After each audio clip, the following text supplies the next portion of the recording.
러시아의 우크라이나 침공 26일째인 오늘 YTN 취재진이 외교부의 허가를 받아서 우크라이나 남부 체르니추주 취재를 시작했습니다. 전쟁의 참화가 아직 미치지 않은 체르니우치 지역이지만 총을 든 군인들이 시청 주변을 철동같이 지키는 등 삼엄한 분위기가 느껴지고 있습니다.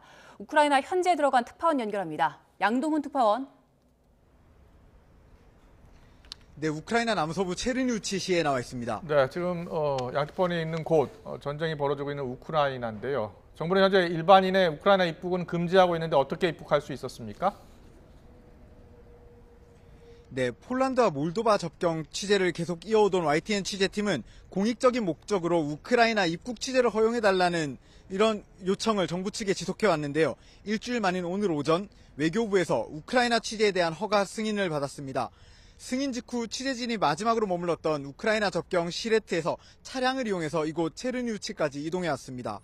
저희가 우크라이나를 방문할 수 있게 된 건 여권법에 명시된 예외적 여권 사용 등 허가 규정 덕분인데요.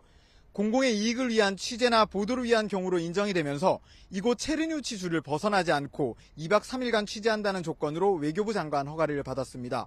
앞으로 이곳에서 시청자 여러분의 알 권리를 위해서 러시아의 우크라이나 침공 이후 전쟁의 참상을 생생하게 전해드리도록 하겠습니다. 양동훈 기자, 루마니아에서 우크라이나로 이동을 했는데 국경을 넘는 과정에서 어려움은 없었습니까? 네, 저희는 어제 우크라이나 인접국인 몰도바를 취재한 뒤 루마니아 국경마을 시레트로 이동해 우크라이나 취재를 준비해왔습니다. 이곳 체르니우치주는 현재 밤 10시부터 오전 6시까지 통행 금지가 내려져 있는데요. 오늘부터 2박 3일간만 빡빡하게 취재할 수 있는 일정이다 보니 통금이 풀리는 새벽 6시가 되자마자 입국할 수 있도록 준비했습니다. 루마니아 시레트 쪽 국경에는 채동이 트기 전인 새벽 5시 반쯤부터 이른 시각에도 피난민들을 돕기 위한 자원봉사자들의 모습을 볼 수 있었는데요. 아침부터 찾아올 피난민들을 위해서 따뜻한 음식을 준비하는 등 깊은 배려의 마음도 느낄 수 있었습니다. 국경을 넘기 위해서는 루마니아의 출국심사대 그리고 우크라이나의 입국심사대를 모두 통과해야 합니다. 루마니아 쪽 출국심사대는 여권과 저희의 얼굴이 같은지만 확인하고 빠르게 통과했는데요. 하지만 우크라이나 쪽 입국심사대는 상황이 조금 달랐습니다. 군인이 다가와 여권을 걷어간 뒤 차를 한 구석에 잠시 대기하고 방문 목적 등을 상세하게 물었습니다. 방송을 위해 허가를 받고 왔다고 하자 허가 서류를 보여달라고 했고 외교부로부터 받은 서류를 보여주고 나서야 무사히 통과를 할 수 있었습니다. 국경을 넘어서 이동하는 길에는 우크라이나에서 사용할 수 있는 유심칩을 추가로 구해야 했는데요. 가게들이 보유하고 있는 유심칩이 거의 없는 상황이라 급한 대로 있는 분량만 구매하고 왔습니다. 그리고 현지 시각으로는 오전 8시, 한국 시각으로는 오후 3시쯤 체르니우치시에 입국해서 취재를 이어가고 있습니다. 네, 오늘로 우크라이나 침공 26일째입니다. 양특파원이 나가 있는 그 체르니우치시 지금 현재 분위기는 어떻습니까? 네, 앞서 말씀드렸듯이 이곳 체르니우치시를 포함해 체르니우치주 전체는 밤 10시부터 오전 6시까지 통행 금지가 내려져 있습니다. 그래서인지 저희가 새벽에 이곳으로 넘어왔을 때는 전반적으로 한산한 모습이었는데요. 현지 시각으로 오전 10시가 넘은 지금은 많은 시민들이 뒤에서 움직이는 모습들을 볼 수 있습니다. 저희가 둘러본 체르니우치시는 아직 러시아군의 영향이 미치지 않아 겉으로는 평화로운 모습이었습니다. 벤치에 앉아서 휴식을 취하거나 산책을 나온 시민들도 눈에 띄고 어디론가 분주하게 움직이는 모습들도 많이 볼 수 있었습니다. 승용차나 버스들도 쉴 새 없이 지나가는 등 여느 도시와 다를 바 없는 모습입니다. 이곳 체르니우치는 우크라이나 남서쪽 루마니아 접경 지역에 있기 때문에 아직은 전쟁의 참화가 미치지는 않은 곳입니다. 그래서 외교부도 그러한 이유로 이곳 체르니우치 내에서만 취재를 허용해줬습니다. 하지만 전쟁 분위기까지 비껴갈 수는 없었는데요. 국경에서 체르니우치로 넘어오는 편의점에 있던 모습은 여느 편의점과는 조금 달랐습니다.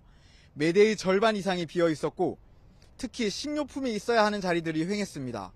전쟁으로 생산 기능이 마비되고 유통까지도 문제가 생기면서 편의점으로 물건이 제때 오지 않는 그런 상황이 이어지고 있다고 합니다.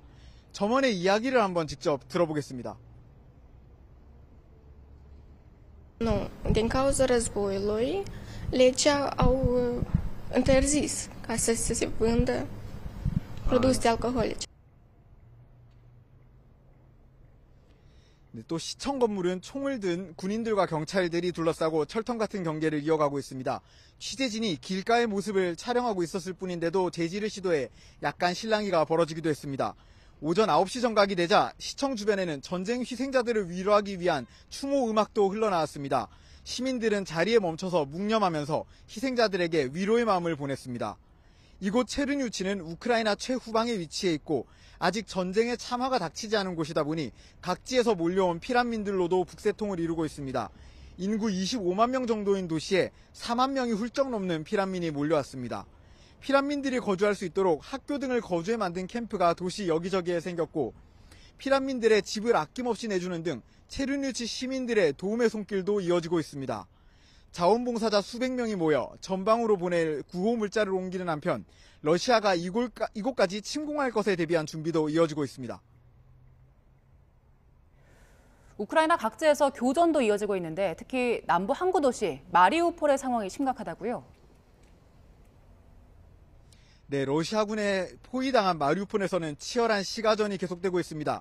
우크라이나군이 필사적으로 버티고 있지만 이미 전세가 러시아로 기울고 있다고 우크라이나 관계자도 인정할 정도의 상황입니다.